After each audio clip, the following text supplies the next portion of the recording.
Don't engage alone. We do this together.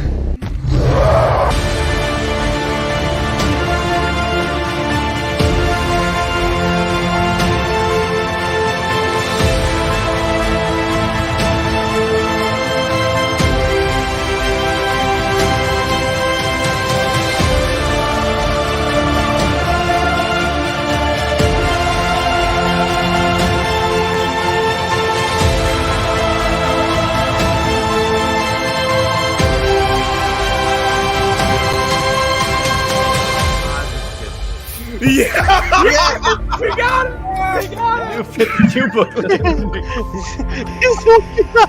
Somebody clip this one. Hello there. Welcome to Comics League Movie Night. I'm your host, Jared, as usual. And today we are talking about the Iron Giant.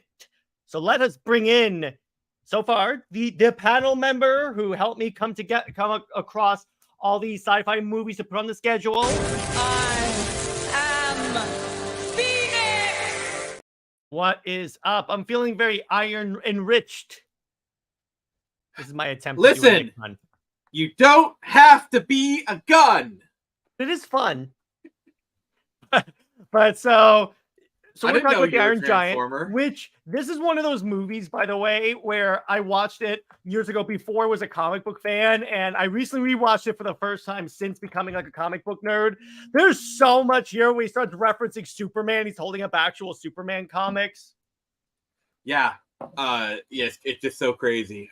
This is a really great movie, directed by Brad Bird, who, if you're familiar with that name, he's a very incredible director. Exactly. And by that I mean he directed a small indie project called The Incredibles. Yeah, that's awesome. I love that. That's one of my favorite superhero movies. And some say that's the best Fantastic Four movie. To some, it's the only Fantastic Four movie. For some, it is the only Fantastic Four movie. So this is one of those movies, and I put this in the description of the video, that this does politics well in a project because it doesn't beat you. It doesn't in a very non-hostile way. Nick, do you want to go into more detail on that? Yeah, so this movie takes place during the 1950s, and it definitely dwells into the politics of the time. And by that, I mean the Red Scare, stuff with communism, and there also is some contemporary stuff, like for example, the pitch of this movie. Hey, mercenary, how you doing? How you doing, dude? Going to work soon. You saw my Twitter. What was that?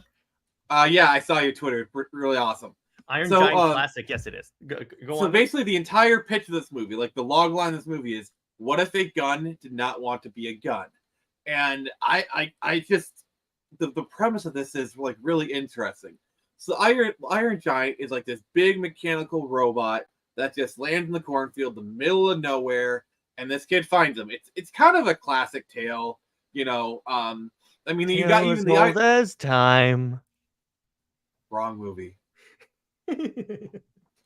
And like it also has kind of very many like underpinnings, like Rusty and the Big Robot, and also this is kind of also a boy and his dog kind of movie, so it definitely pulls on a lot of those kind of like classic stories, but it does it in a way that kind of does feel very unique and fresh.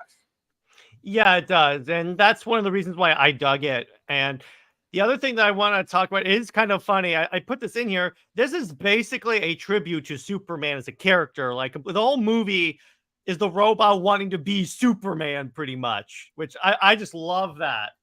And then, Mercenary. I actually do get a lot of Don Bluth vibes from this. This was done by Warner Brothers Animation, so but I would not be surprised if they were inspired by a lot of like the Don Bluth stuff, like for sure. Yeah, and so I'm bringing up some trivia of the project and everything. So just want to put that in there.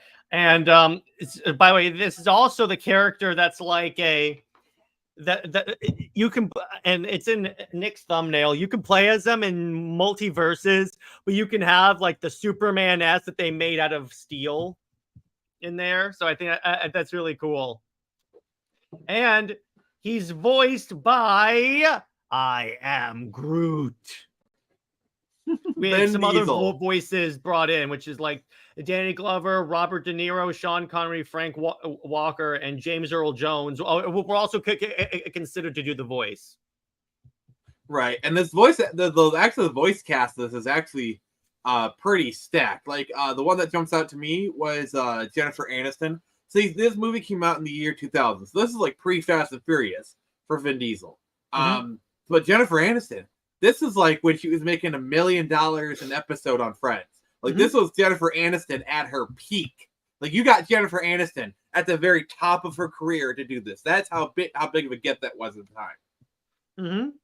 Yeah, and I noticed it because when I was watching the movie, I'm like, I know that voice from somewhere. So I looked it up, and it's Jennifer Aniston. And I'm plugging up a thing of the voice cast too. But yeah, so we got like Harry Connick Jr. from Will and Grace. He plays Dean. You got Jennifer Aniston, Vin Diesel. Yeah, you also have Shooter McGavin as Kent Maisley. I have to. And in that case, hang on. He does a really good job. If I'm talking about Shooter McGavin, You're gonna die, clown! You think that's funny? I don't hear you laughing now! by the way, fun fact. So the specific creator of the giant is never revealed. The only hint is when he flies in at the beginning of the movie, but there was a deleted scene that shows all those robots like destroying another world. So that was like the one hint that was like why this robot was sent. Oh, yeah. So basically the implication is, and this is kind of like he has like a bad dream and it gets broadcast onto television, is these robots are meant to go to a world and like they're supposed to destroy it. Like whether he was sent there by mistake or he's like an advanced scout, we don't know. I would lean towards he got there by mistake because he's probably like very damaged and like his memory circuits might not be doing that well. I took it that he was supposed to go there, but the crash screwed up his memory. That could also very well be the case. The point is, we don't know. We do know that he is a machine designed by an alien race, most likely, to take over planets. That is the extent of what we know. Which, yeah, I mean, and that's really cool because honestly, here's the fun part. There have actually been a couple of Superman origins, to bring this hashtag full circle, that have dealt with that. In fact, what's really cool is that Talata and I just finished my adventure with Superman, and they kind of implied that in this continuity, Superman was sent to Earth as an advanced scout to take over, for the Kryptonians to take over. And in fact, in the Flashpoint origin of Superman, you learn this in Flashpoint Beyond, is he was sent as an advanced scout to prepare the way for a Kryptonian invasion. You also have Invincible also that kind of had that little undertone. So I really that wasn't an undertone in Invincible. That was just straight out plot line. Yeah, it was a very important plot line, which I really enjoyed. But I love how the show did real brief aside on Invincible. I like how the show did the reveal that Omni-Man is evil more than the comics, because in this, the very fact that at the end of the first episode he kills the Justice League, essentially, it leaves you more with the whole what is going on thing, as opposed to like it happening near the end of the first volume. Yeah, so basically what they do is it's basically kind of, it's a Hitchcockian technique. It's called bomb under the table. It's where you have a story where there's a bomb under the table. You know the bomb's there, and you know like the bomb could explode at any moment. So the tension comes not from knowing that the bomb is under the table, but knowing that the bomb could explode at any minute. And it's honestly a really effective way of storytelling, and I part of me wants it to use more, but I know it's gonna get done to death. So like, yeah, it's weird. Why did you know that DC actually did Iron Giant comics? Really? Yeah. I'm trying to find a list of the comics that were in the Iron Giant because Hogarth references like the Shadow, and then he finally gets to Superman, and I'm like, okay, I see what they're going for here. Yeah. I'm sorry. Go ahead. No, go ahead. And if you notice, yeah, going back to that, this whole the other theme of this movie is the whole thing about alien invasions, which goes on to the Red Scare. Because, and by Mercenary says, I can only imagine what the Iron Giant would do if he met Superman. The Iron Giant fanboying over his hero in genuine, wholesome fashion. Yeah, I would love that. Oh my God. You'd probably go Superman. Like Superman would probably really enjoy meeting him, I think. Mm-hmm. Yeah, I think he would, because he's like, oh wait, are you a Kryptonian robot? Oh. But that would actually, if I was writing an Iron Giant story in the DC universe, that's actually what I would do. Mm-hmm. Like, I would actually have the Iron Giant be a Kryptonian robot. That would honestly be really cool. Or he could be a Brainiac drone that when he crashed, like it messed up Brainiac's programming, so he's more able to like have free will and choose to be a hero. That could also work too. Mm-hmm.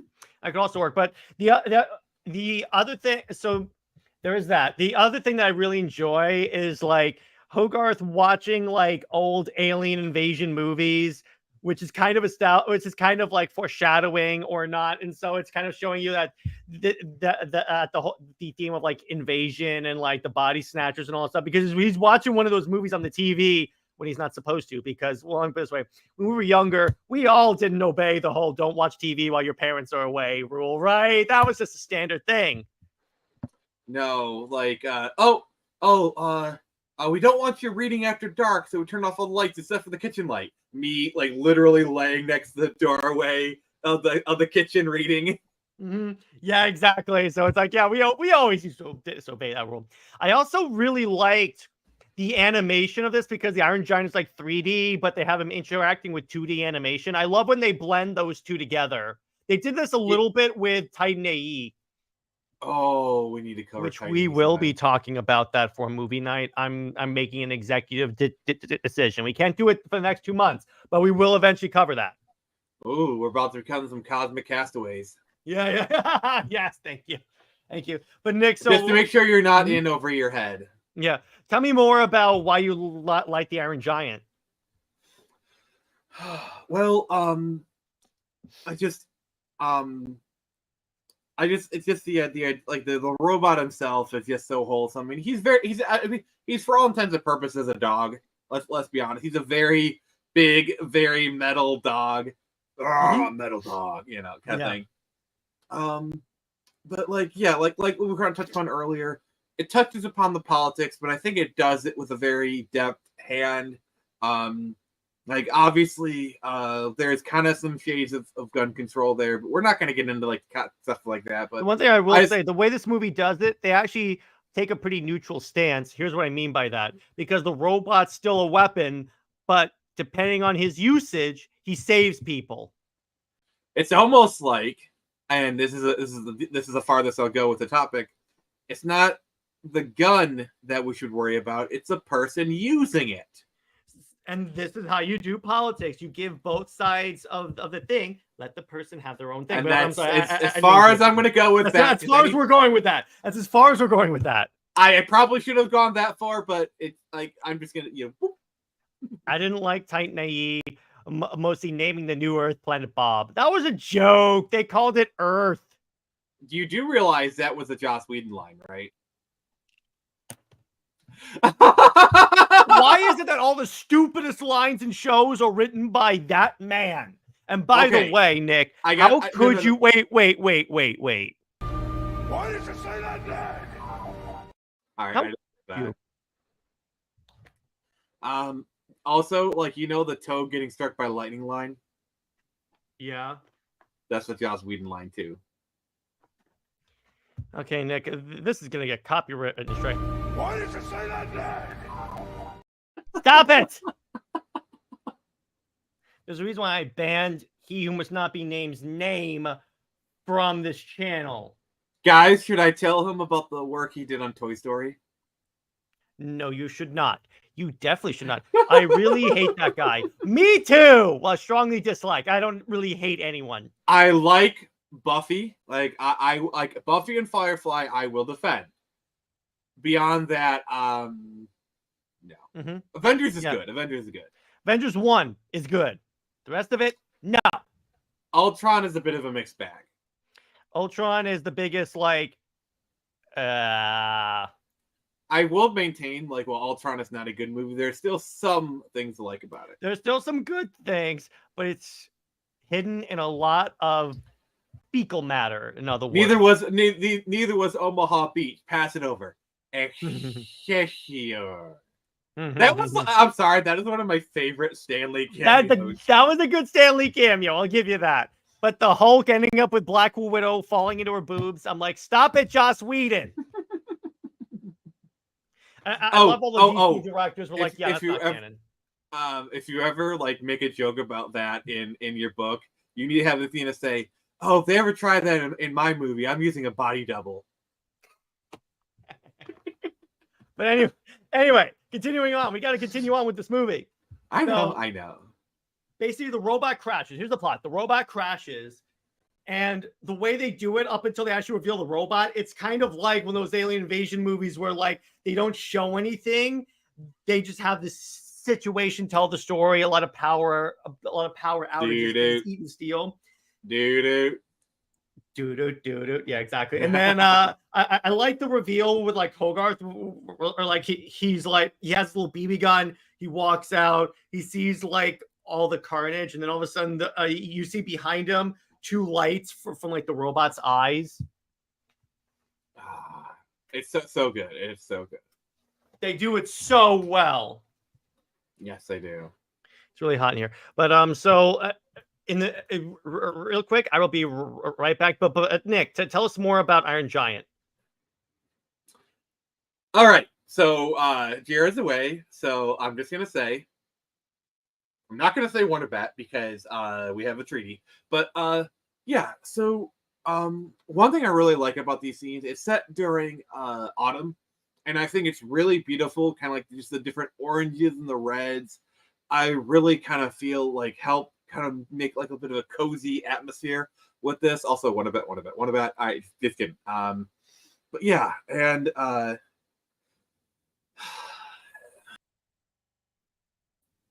that's for mentioning that name. I didn't realize you would be back so quickly. Don't make me play your joke intro. My mouse is hovering over it right now. Do not test me. Super Wonder. I love how I have something on you now. But in the meantime, yeah, go on about the autumn. I'm sorry, I lost track when I got booted from the show. You were talking about how this movie is like takes place in autumn and the way the overall look of the film. Yeah, it creates like kind of like a cozy atmosphere and whatnot, and yeah, like I don't know, like it's a film that like while set in the 50s, like a lot of stuff you see in modern media, like oh it's set in the 50s, yet they like you know you see in a lot of things like oh it's set in the 1930s, yet they talk like people from the 2010s. Mm-hmm. You kind of get that here, but like I feel like they still somewhat act like in the 50s, like it doesn't feel too out of place. Hey, what's up, kid? K-pop. Hey, K-pop. That's a good friend of mine right there. We're doing Iron Giant. So if any of you guys have any comments about the movies, any questions, we are more than welcome to hear you talk about it. Put in the chat. We would love to talk about it. Mm-hmm. So Jared, what did you think of Vin Diesel's performance as the Iron Giant? It's amazing how he's actually a really fantastic. He communicates a lot of that childish like wonder, because again the robot's essentially a child at this point, a child like a puppy or something like that, and for someone with a really deep voice, I could 100% buy him voicing a very innocent individual. Yeah, I feel like his voice acting skills are heavily underrated. Like, did you know that when he did Groot, he actually dubbed Groot in like 35 different languages? I mean, just saying 3 words, but still the dedication. You know. Mm-hmm. Oh yeah, it's really interesting. Yeah, because like the thing about Groot is, yes, he's saying the 3 words, but it's the inflection. Like, I am Groot. I am Groot. Yo soy Groot. Yeah, it's the inflection is really where you get things going there, and I feel like Vin Diesel did a really good job with that because like that's not really something that like many people could pick up on. No, it's actually really hard to do. I also really enjoyed we mentioned about the voice cast, how it's stacked and everything, and one of the things I really like, by the way, I like those stories where like the alien becomes like the surrogate best friend of the kid that's constantly picked on because comic book fans, we all well familiar with that. This is where the boy and the dog tropes kind of come in. And it's kind of like, actually, when you think about it, a lot of people, when they talk about Superman, talk about how he's but like a surrogate friend for them. And this robot is actually a really, that's why, again, this whole story is tributing Superman like to a T. Mm-hmm. Oh, yeah. Jimmy Buffett died last night, apparently. Yes. It will always be 5 o'clock somewhere. Mm-hmm. Exactly. So, Nick, what did you think about all the like very clear Superman allegories in this movie? I thought it was really good. Like the moment when he put on the thing and like he did the thing, you kind of actually. What I love is at that moment you can kind of hear hints of the John Williams theme kind of start to come in. Like they don't go right out and play it, which I think playing it might have been a bit tacky, but like just them hinting at it was really great. And I love how literally his last words as he's going up and he does like, it says Superman. Like I love it. And it's just such a great bookend. He goes from a gun to Superman. Which in a way, Superman is the gun, or CBVS. And but yeah, that's one of the things that I really enjoyed about again, they homage so much about Superman, and it's done in a way, like you said, it's not tacky whatsoever, because they could have easily just gone dun dun dun dun dun and then just do that, or like it's just the S. They didn't even give him a ginormous cape too. They just go with the S because that's subtle enough. I also I like Dean's character because he basically takes credit for the Iron Giant's art. He's like, no, that's mine. That's mine. I totally did that. That's actually really cool. I did that. Yeah, like I feel like the villain was really good. I mean, he's kind of like there's no depth to his character. He's just like I'm an a-hole like agent of the government kind of thing. But I feel like for this story, I think he was perfect for what it was. Probably my favorite moment of his is towards the end when like the military's there and they're like, should we launch a nuke? Should we launch a nuke? And he's like, fire it!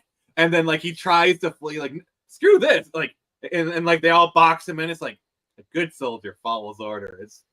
Good soldier follows orders. It's like if we're gonna die for our country, you sure as hell will too, son. Like I love that moment. Yeah, I love that. And I love how like one of my favorite scenes is when he's like in the woods trying to investigate. He gets out of his car. Then when he goes back to his car, half the car has been bitten out of the car, and he hasn't noticed that. He puts in his key, and he's like, "What?" I love that. That's one of my favorite parts of the movie.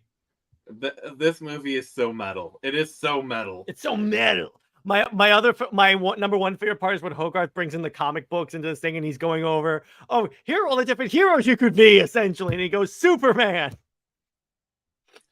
He's from another planet.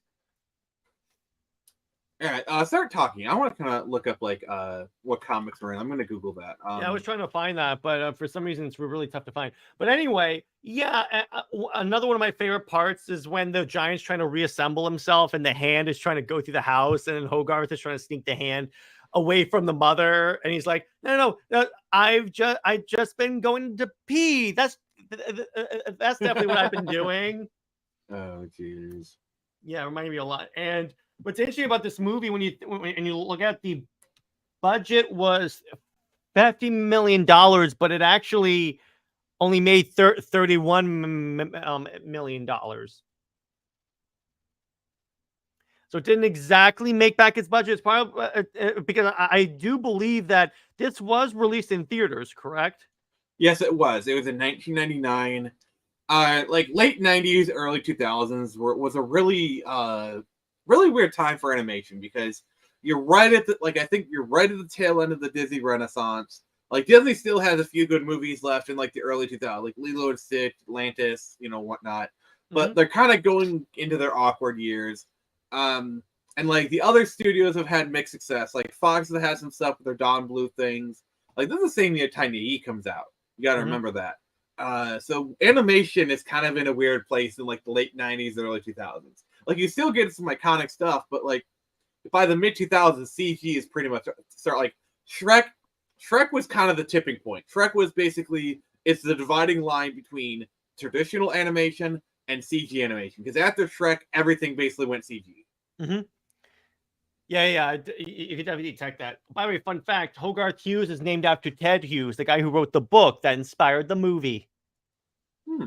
And artist Bern Hogarth.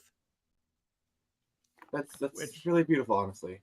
Yeah, that is. So, did you find anything about the about the comics? Because I'm trying to find that as well, because I'd be very interested. I know the spirit is referenced as well. Well, we could probably tell like at least the like it might not be like specific issues, but we could probably suss out like the characters. In which case, I know it's this. Oh, okay, here we go. Did anyone? Okay, so I think I found it. It's on a Reddit forum. Okay, so he's got Action Comics. I'm trying to find the actual. It's Action Comics 188. All right. I'm going to look up Action Comics. So yeah. I'm going to drop in the private chat. Here's the specific Superman issue that Hogarth is holding up. It's called the Spectral Superman. Yep, and then that's from 1954. So yep. Okay. Yeah, like that does look familiar. Oh yeah. Like here's an image from the movie of Hogarth literally holding it up, and yeah, that is the issue. Let me just download it real quick, and then I'll share my screen. Yeah, right. We're gonna while we wait for Nick. So he also references a bunch of other stuff, but he really goes on to Superman because and when you think about it, again, this is going back to the theme of the movie where he goes, oh yeah, this is Superman. He has all these great powers / weapons, but he only uses them for good. Yeah, you see right there. It's a little blurry, but that's. I mean, it's very, very clear. You can make it out, and then yeah. I like how they actually use actual comics because they could have easily just made a Superman comic cover and just plastered it on. To be fair, it is done by Warner Brothers. Yeah, that's the thing. This is a Warner Brothers thing, so like they were they didn't have to clear any legal like there was no legal hurdles to do this. So I think that's why they can do that. Like that's why like on Assault on Arkham, like Harley's watching a Bugs Bunny cartoon because Warner Brothers, they can like like Bugs Bunny, or like in New Frontier when John Jones is watching TV and he morphs into Bugs Bunny. That too because it's Warner Brothers. Like what? Hi Hand, can I do Bugs? Yes, Nick, you can use Bugs Bunny. Yeah, but what I'm talking about is that I like how they actually went the effort. It's not necessarily the legal things. They could have easily gone the lazy route and said, you know what, let's just make up a Superman cover. But no, they decided, no, we have the ability to do it. Let's use an actual cover. Yeah, what I really like it is legitimately a comic that Hogarth would have. Like for example, let's say you use Action Comics on #1 from 1938. In 1954, that is a 16-year-old comic. Like, sure, he might have it, but probably not. But like from 54, yeah. Like I don't know exactly when this movie takes place, but it's supposed to take place in the 50s. So a comic from 54, yeah, it's very much possible that he would have that comic. Someone said on Reddit it takes place in 1957. So yeah, and the comic came out in 54. So yeah, it's entirely believable that he would have this issue of Action. Yeah, 3-year-old comic. Yeah, Like he could have gotten it in like a penny bin or something. He could Or have he could gotten have had it when it came out because it would have been 3 years prior. that too. So there's a bunch of legitimate reasons why he could have that, you know. Again, that's another reason why I love this movie. They went the extra effort. They went so detailed to the point where they're like, no, let's make it an actual issue that would have come out at that time. And I appreciate when creatives go the extra mile, because particularly nowadays, and Nick, you can tell me if you disagree on this. Too many times creatives take the easy way out. They take the lazy route out. The people making this movie clearly did not want to be lazy. They went the extra mile. It's very Zack Snyder-y. Like, you want to talk about taking the lazy way out? Like, here's the story taking the lazy way out. So that 90s show on Netflix, which is a sequel to that 70s show, takes place, well, in the 90s, all right? Really? I didn't know that. I know, it's such a weird thing. So there's a scene where they're at like a gas station convenience store, and they walk past a row of potato chips. It is all modern Doritos, like stuff you could literally go and buy now. Like, it's all like all modern bags, like all the designs and everything. Like, that is lazy. Mm-hmm. I mean, obviously, it like you take effort to create like designs and like, but like, come on, couldn't you like work with Doritos and create like a 90s throwback? Like, come on, Doritos. I'm sure Doritos would be all for that. Mm-hmm. It's a marketing thing, but again, this a 100% worthwhile. And I also think that this is the comic nerd in me. The comics were also animated really well. They weren't stiff. They actually felt like he was interacting with them and stuff. Could you please make the Iron Giant gray and animated? Oh my gosh. Thank you. That's awesome. But like, one of the craziest things is going back and watching this movie. Hogarth is strapped. Like, that dude is packing heat. Like the fact that he has, and the gun, like he has like the BB gun, with his name carved into the stock. Like, you would never see that today. Like, a kid with a BB gun like that. Nowadays, there'd probably be an airsoft gun. It would look a little more like an actual military rifle. Yeah, but like a BB gun actually shoots projectiles, and it hurts. Yeah, it's an airsoft gun. But yeah, and I also love going back to the comic scene real quick. I also want to bring up like the Spirit characters that, again, going back to this, characters that were prevalent in that time period. Yeah, the 50s, if you kind of look at it, it's kind of like a black hole of comic history. Like, if you always look at like the comic book history retrospect, it's like comic books happened in the 30s, Golden Age, 60s, Marvel. It's like they completely skipped the 50s for comic. Like, they'll be like, oh, EC Comics did some things, a book was released, comics crashed, but hey, the 60s. Like, it's just really weird. Like, you ever look at those documentaries, how they kind of gloss over the 50s? Yeah, there should be more general comics documentaries instead of like DC or Marvel that go over like everything like that with like the Spirit and all these characters that have been lost to time. Because I think you could do a pretty badass Spirit movie nowadays and bring that character out of obscurity. Jared, they did. I know, but I'm just saying, modernize it. The Spirit movie actually wasn't too bad. Like, it was. I'll try. Well, it's definitely going to be a movie night movie at some point. We have that in the docket, so we're going to talk about that. Yes. But so by the way, in the chat, for those of you watching, comment your favorite scenes from the Iron Giant. Nick, what are some of your favorite moments from the movie? I talked about the ending one where like they box in the guy. Mm-hmm. I don't know, like one that kind of sticks out for me is like, oh, what kind of name is Hogarth? And then he looks down and he has the headstock with a like Hogarth on it. It's just like, it's just kind of like an easy scene, but like, yeah, like I could totally like, yeah, that. Mm-hmm.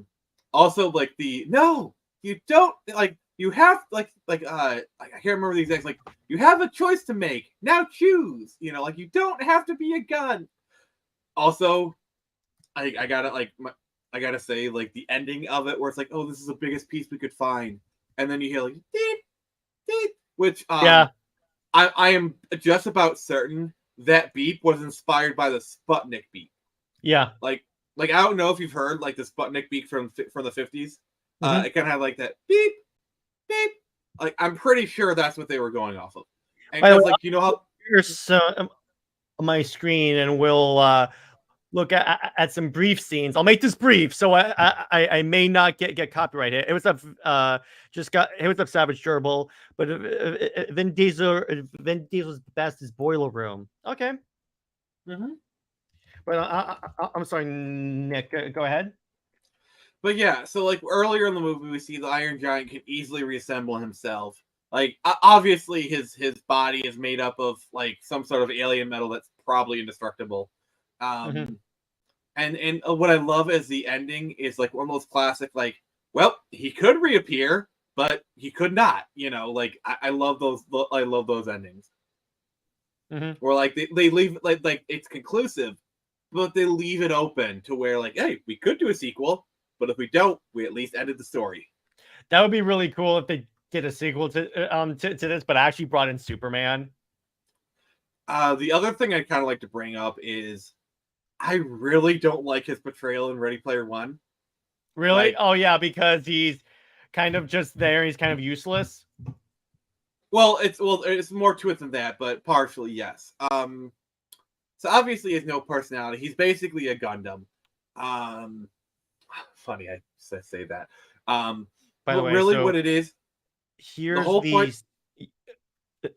Okay, go ahead. So like the whole point of actually just play this scene, then we can then go ahead.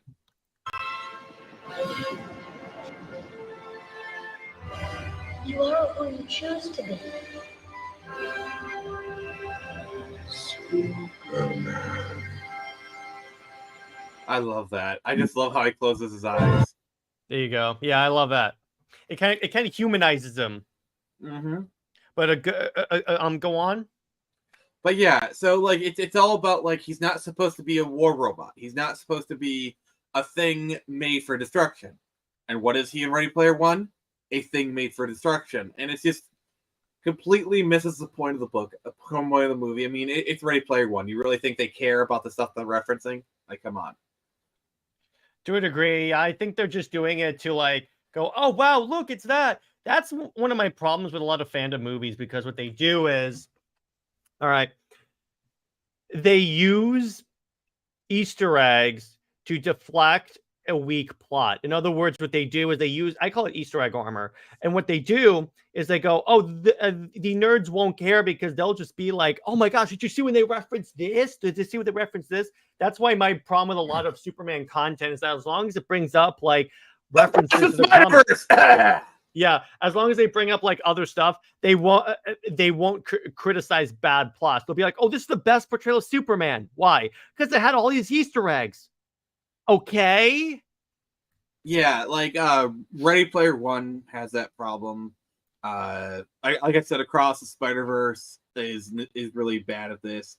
Like they'll just throw like anything at the wall. It's just, I don't know. It's just, I don't know.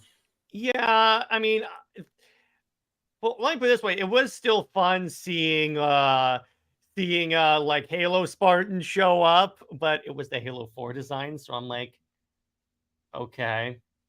I mean, the licensing deal were made. Like, was Halo 5 out when that game, you know? Well, it's the Halo 4 5 designs. It wasn't the Halo 3 designs that everyone cared about.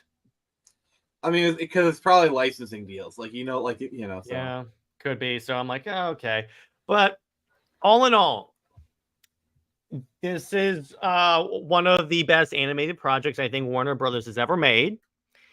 And I keep saying this, but I'm going to reiterate it. It's a really fun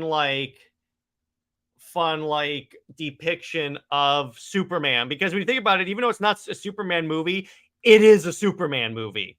Like they are. Yes. This is legit a Superman story, but with a character not Superman. Mm-hmm. And I like when creatives can tell stories about these characters without using those characters, because that takes talent. Yeah, it does. So now, as we continue this, let me ask you this: how would you do an Iron Giant game? Oh, That is difficult. Would you basically adapt the movie? It's really hard because games are centered around like conflict and whatnot, and I'm not gonna just have them beating up on True. people. Mhm. Actually, here's what I would do. All right, I would do a Telltale style game. Oh, choose Okay, your own adventure. yeah, like the Telltale Mm-hmm. games, and it's like Hogarth is like basically you're telling the events in the movie, but a little more interactive. And Hogarth is like still the central character. You expand the spawns and stuff. Basically, just do Telltale because that's the best thing they can come up with on the spot. Because you could actually have it where one of the endings is the robot destroys all of humanity. Yeah, Yeah, that is honestly the best way because you don't want to go the Ready Player One thing where you turn into an action shooter and he's basically a destruction thing. So I can definitely tell that. Yeah. Specifically because this movie has a very clear like anti-violence, anti-war kind of stance that like I can't in good conscience do that kind of stuff. Yeah, I'm pulling up the deleted scene that shows like the Iron Giants like destroying stuff. So I just want to bring that up because like for referenced earlier. example, if I were to do Titan AE, I Mhm. could very easily make an Uncharted style game with. Oh Titan yeah, AE. 100%. That would 100. That's 100% a great. Like imagine Jedi Fallen Order, but like with Titan AE. It'd be the same story too. I would also make it as close to the animation style as possible. In other words, cell shaded and everything. I would that's make it easy. like That's hyper real. easy. Exactly. I wish more games would go in the cell shaded route, particularly if they're based on like animation or comic books, because then you evoke that feeling. By the way, here's the deleted scene that shows the Iron Giant's origin. I'm just gonna skip to there. Hang on. Let's save you. Hang on. All right, here we go. You don't even know where he came from or what the hell he is.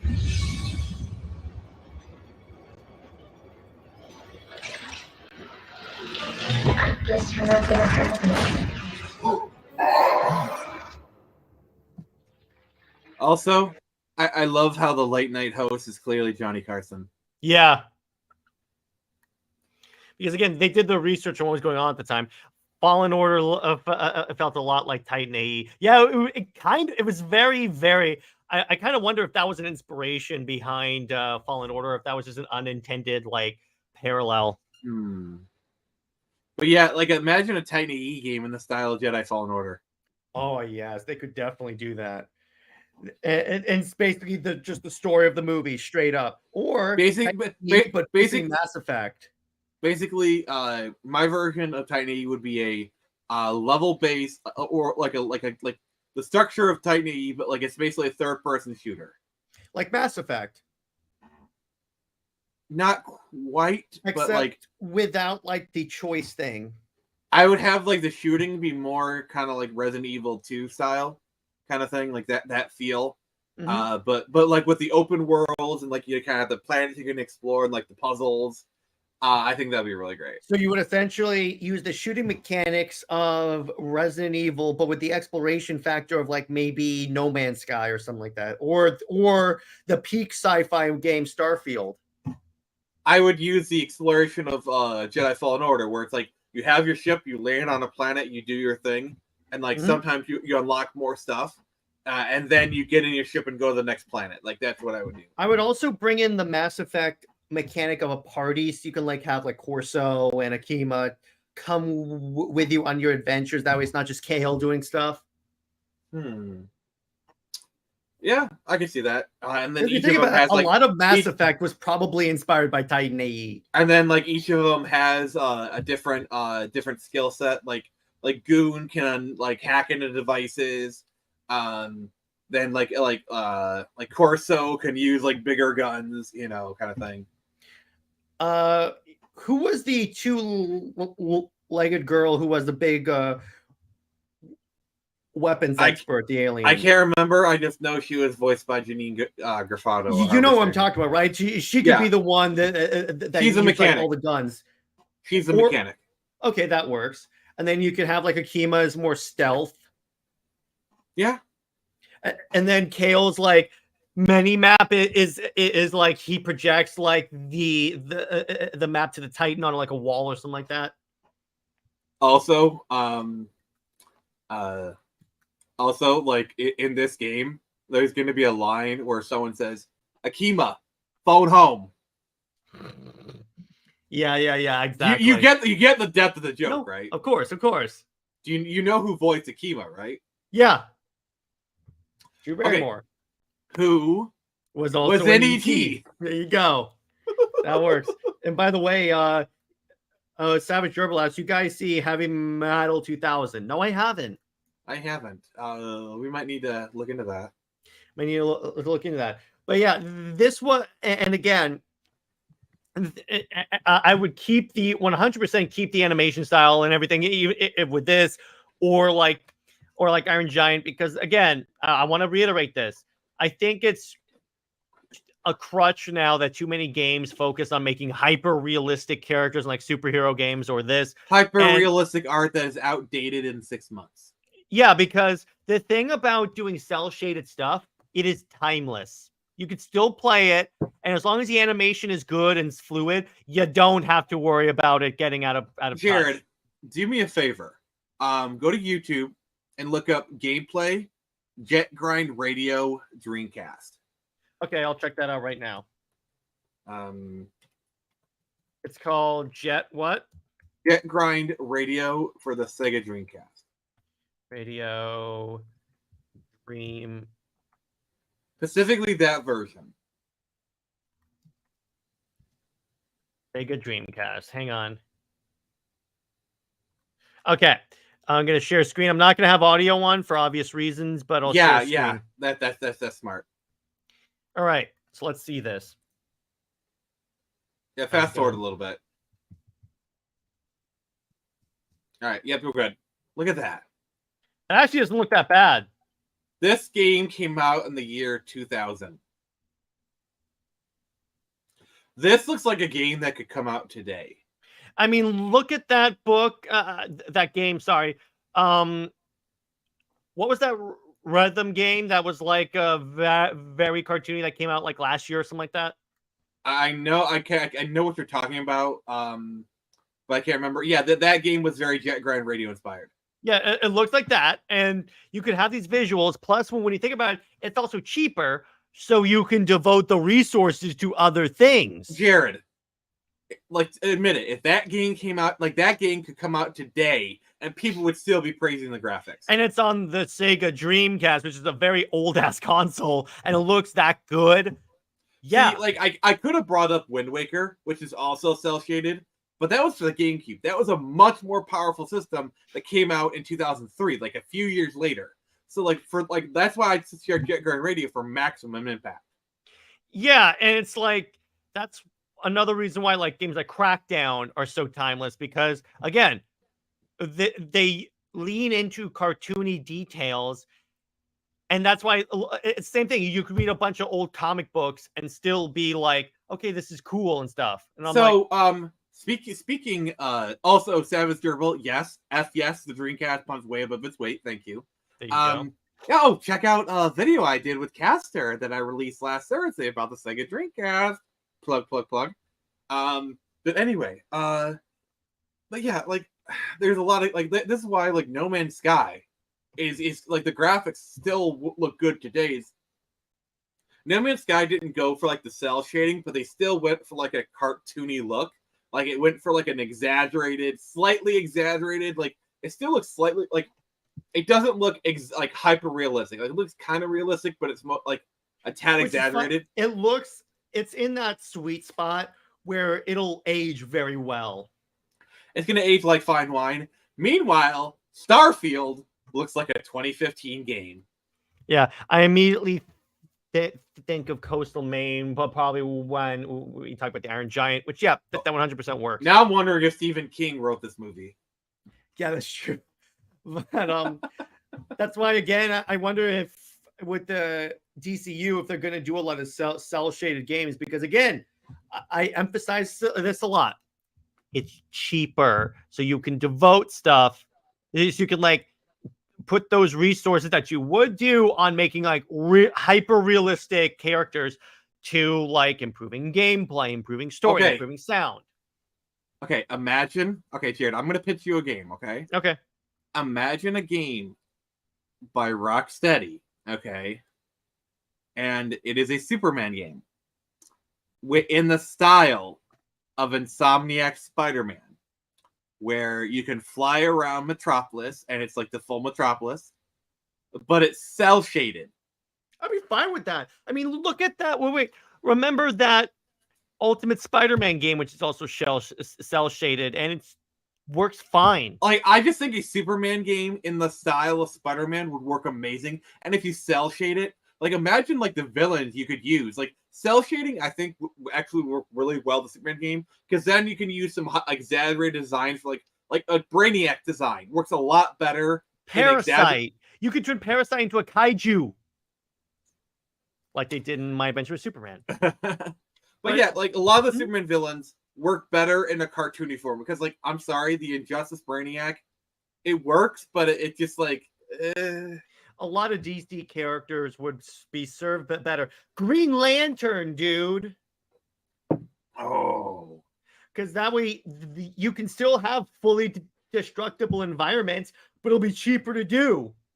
Okay, here's my pitch for a Green Lantern game. It's basically No Man's Sky, but with Green Lantern. And so certain planets are handmade, but a lot of it is procedurally generated. Okay. So, like, let's say you go to Earth, like Earth is Earth. You can go to certain places, but like most of the planets are procedurally generated, and you're patrolling like your rings, like, all right, we have here, and you're just going to Green Lantern sector, like Hal's sector of like Earth, like the sector that Earth's in. So you limit it to that sector, and like sure you can go to Oa, but like that's like, oh, you got to warp there, and certain things you got to warp there, But like the open section is Green Lantern's area. My pitch would be kind of like that, but add in like the squad-based mechanic of Mass Effect. You can have like Hal, Baz, Raynor, and of course, one of the greatest of them all, Jessica Cruz, teaming up on a mission. Then you can swap out individual lanterns. Then you can add in the Paragon Renegade mechanic to that. If you go full Renegade, you become a Red Lantern.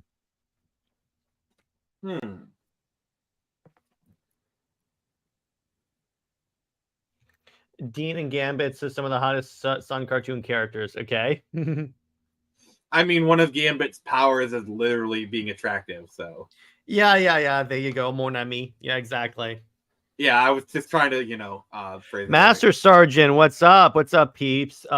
It says a lot when an actor's best performance is when his entire contribution is as limited a voice as possible. Yes, it does. Yes, it does. Yeah, that's the thing about Vin Diesel is he has a bit of a limited range, but if you can get him within that pocket, he actually like that's why I think Fast and Furious works for him, because if you look at it's not so much now, but like in those early ones, like that speech he does about his dad in the first movie is honestly heart-wrenching. Mm-hmm. And he is a good voice actor. Like he is pretty good. Yeah. I just thought of another way you could do an Iron Giant game. You could do it as a traditional like game where you play as Iron Giant, but it penalizes your score whenever you fight. By the way, I gotta pitch you a game. Riddick versus Street Sharks. I haven't played or am familiar with any of those IPs, so I don't really know. Okay, there's a lot of people who are getting my joke right now. Vin Diesel actually did a commercial promo for the Street Sharks back in like '93. Oh, okay. Okay, I see. That's the joke. I see. I got a game for you. Zack Snyder versus Warner Brothers. Dweeb. By the way, there's going to be a series coming out. I forget which streaming service, called like The Franchise or something like that. It's about these people trying to get a superhero franchise off the ground, but they keep running into obstacles. It's essentially the DCU, the DCEU development, but as a series, like The Office. That'd be so funny. And then Zack Snyder makes a cameo as himself. He does. yes, he needs to, like, they're interviewing different directors, and he goes, "I'm sorry, I think your universe is unsalvageable." Oh, no. No, it's like, and then like they muck it up, and like he comes in and says, "I'm sorry, I don't think you can restore this universe." That would work. I like that one. No. Oh my god, like how creepy, oh, okay, okay. Imagine a bizarro world, all right, where people are trying to hashtag restore the Whedonverse, and then Zack Snyder says, no, you can't restore there is no restoring the Whedonverse. Yeah, exactly. Daily Murphy says, I don't dislike Vin Diesel, but I've always thought he was or is overly generic. He can be at times. He can be, for He sure. can be. He can be, but there are certain performances that he really excels in. Ironically, again, it's when he has limited dialogue. Like, that's why I think Riddick actually works well for him, because I would actually say Vin Diesel is kind of a lot like Keanu Reeves in that while their vocal performances aren't the best, they're really good at emoting and physical acting. Like Vin Diesel is a good physical actor. When it comes to like how he moves, you know, and like the acting stuff, he's actually really good. And Keanu Reeves is the same way. And Vin Diesel, when he trains, he does dedicate himself. So, so I feel like Keanu Reeves and Vin Diesel are very similar in that regard. It is. And yeah, in that same way, except Keanu Reeves has kind of had a big like renaissance in what he does, thanks to like John Wick and to a certain degree Matrix 4. Well, that's kind of the thing about Keanu Reeves is even before his resurgence in the 2010s, he was already part of like a bunch of iconic franchises. Plus, he had a really good run in the 90s. Like, just imagine, like going into 2010, like let's say 2009, he had been in Point Break, Speed, Bram Stoker's Dracula. I'm trying to think here. Obviously, Bill and Ted, The Matrix. So like these are like 6 iconic movies. Okay, like these are iconic movies. You know what I'm saying? And so like he already had a really good run. So, but Vin Diesel, while like obviously he's part of Fast and Furious, Vin Diesel never really had that. Because I think Keanu Reeves is probably a better actor overall, but like, but I then, love the joke that that Honest Trailer does whenever they do the Fast and the Furious movies, is that they go watch Vin Diesel become less easy to understand. Family.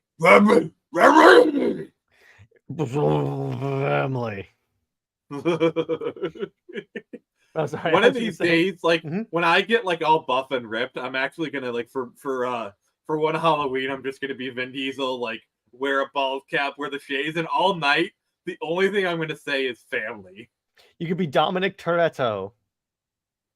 I know I'm gonna be Vin Diesel. Just say family. The family. So as we were saying, moving on. Oh, that's what I was saying.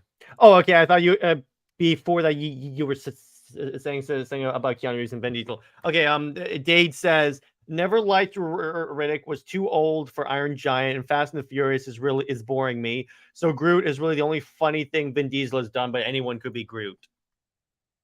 I am Groot. We are Groot. No, he said at the end of Guardians. I am Steve Rogers.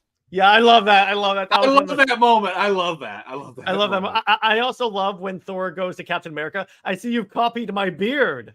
Oh, by the way, that movie has my favorite Groot moment where it's like he's all like checked out, but then he sees Thor struggling, and then like he does his like that and like chops it off. Like he has that heroic moment. That is my favorite Groot moment. My favorite is when he's playing on his little Game Boy and Star-Lord goes, "Put that way, it's gonna rot your brain." And he goes, "I am Groot." And then Star-Lord goes, "Whoa, look at the acorns on you." Nick is Groot. I am Groot. That's good. I like that.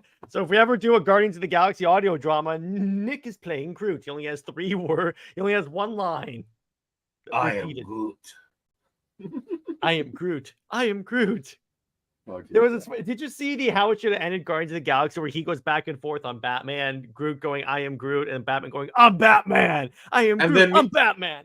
and then you see the TARDIS and he's like, I am the Doctor. Yes, exactly. That'd be hilarious. By the way, there's a meme that I'm going to share with you after we're done here that I think you're going to find hilarious. Hell yeah. So let's wrap this up and going on. This was a fantastic movie. I very much enjoyed it. And Yes. I think that this is a property that Warner Brothers could explore more in terms of, there have been some limited comics, but I think more the comics and stuff. I'm and then fine maybe, with like comics and novels, but I'm gonna be honest with you, man. I kind of don't want another movie because this movie is kind of lightning in a bottle, and I just don't think they could do it right, especially with the modern like creators. Like if Brad Bird is doing it, like I'll at least give it a chance, but beyond that, I'm sorry. No, I mean man. more on the comic side because you don't have, because again, do it that way. Don't necessarily do movies because I do agree with you, Nick. They would probably screw it up, and yeah, because there's so much potential with this IP that they could really play around with that. And Dade is summarizing that joke right there. I am Groot. I am Steve Rogers. Yeah, it's hilarious. And so on that note, we're going to wrap this up. Next week's movie is going to be Alita Battle Angel. Snyder Queen will be joining us to discuss one of the best anime adaptations ever. Like literally ever. Unfortunately, the bar is not that high, but this just set the bar literally. Okay, so you want to know how the bar is? Only 2 films has ever cleared the okay, this is a good American adaptation. This one and Speed Racer, which we need to cover at some point. Mm-hmm. Yeah. Oh, really? Not Dragon Ball? Boot him. Boot that sucker. Sorry. Or wait, how about Avatar that actually has the correct pronunciation of the names?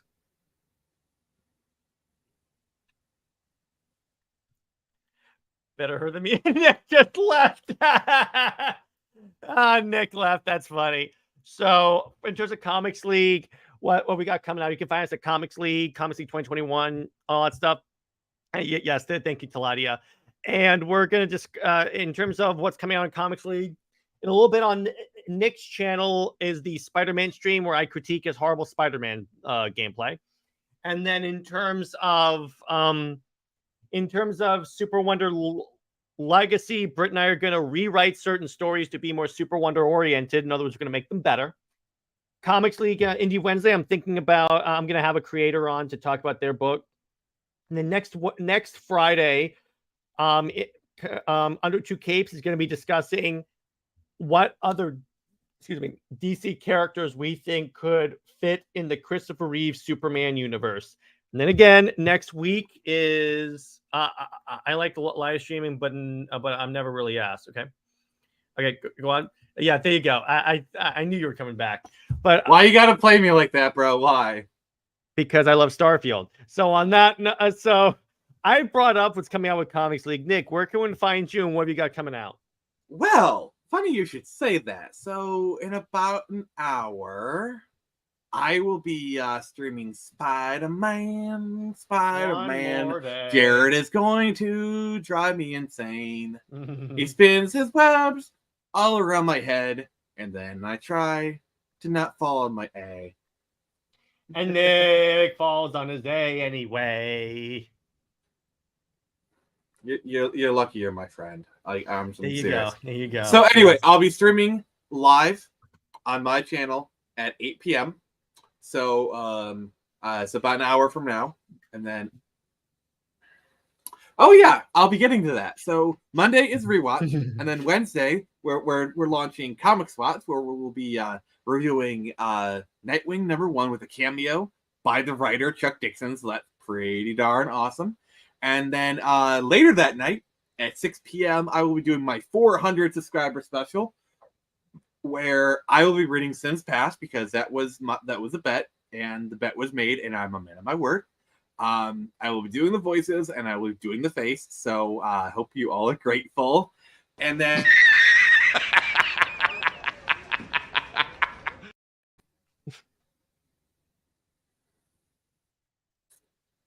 It's one more day, bro. It's just one more day.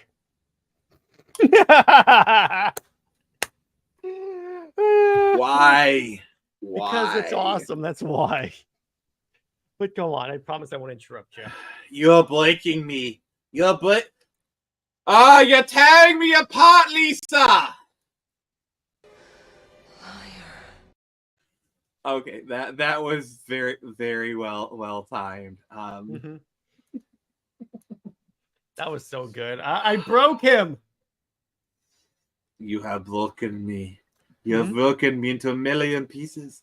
I don't think I'll ever recover. I don't know why. You're gonna need a bigger boat. I'm gonna need a bigger budget for my therapy, because the therapy bills, they're gonna go through the roof because of you. So what about the sins past? Let's tell you. You already told them about that. We already talked about your past sins.